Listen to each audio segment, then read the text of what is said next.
Real estate prices are flying way too high. What gives? Will it ever change? Stay tuned to this episode of Prime Properties TV. I promise you, it'll be worth it.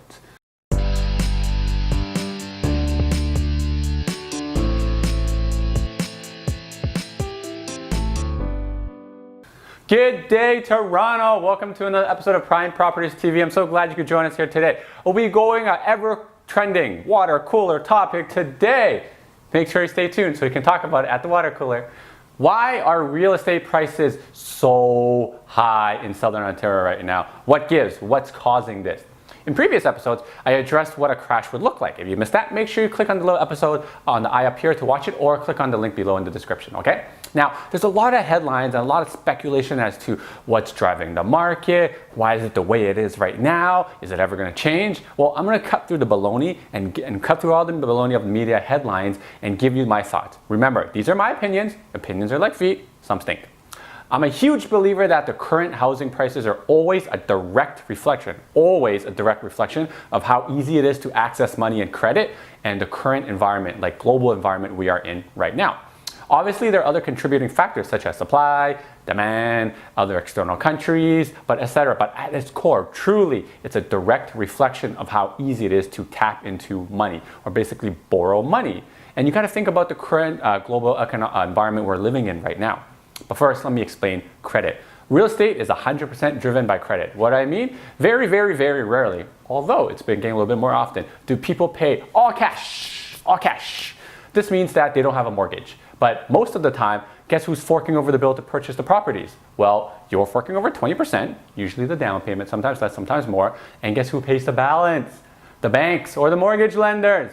Most of the time, they're forking over 80% of the value or more if you have to use CMHC insurance. So when a property is sold, guess what? It's driven by credit because 80% of it is paid by credit, and the banks make money off you off the interest of the mortgage, right? Now, with money being accessed so easily and so cheaply at 2.25% mortgage rates right now, yeah, those still exist. Money is like free. It's almost literally like it's free. It's on par with the Canadian inflation last year in 2016. So, this is exactly why it's so hard to cool the market, because money is easy to access to. Now, this is also why the government tried, keyword, tried to cool the market down with the stress test back in October. It didn't work. Secondly, the global environment. If anyone's watched my market crash video, I went over this in great detail, but you can also click on over here on the little eye or click on the link below in the description. Now, you can watch that, but I kind of go through this. If you were a multi-gazillionaire, like think about it, if you're a multi-gazillionaire, and trust me, those exist, and you want to put your money where it's safe, where it doesn't disappear, where would you put it? Which national economy would you put it? US? China? One of the European countries? Maybe Australia? Canada makes a lot of sense. Think about it. Some of the other factors driving up house prices are ever-increasing immigration. We're projected to have 300,000 projected immigrations in 2017. About a third of them going to the Golden Horseshoe where we are. That's 100,000 more people per year coming in. That's a third of more each year coming in. That's a lot of people, right? Think about that. And then you talk about interest rates, right? Interest rates are very hard to increase right now. It's supposed to keep low, so it stimulates the economy.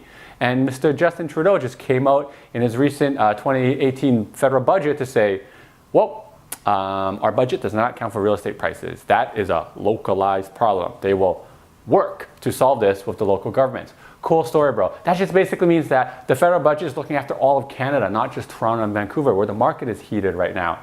And it also talks about maybe if you're a person looking from the outside, a non-resident or a foreigner, look at our Canadian dollar. It's like you have a discount when you buy something. When you buy $1 million house and you realize you only have to pay 700 grand because you make money in USD, thanks Canada, thanks Canadian dollar. It's not the best right now. So that's also another driving factor. Now, that's also another reason why we can't increase our interest rates, because our dollar is low. So, when we kind of add it all up, our prices are going to stagnate, our prices are going to go down, our prices are going to go up.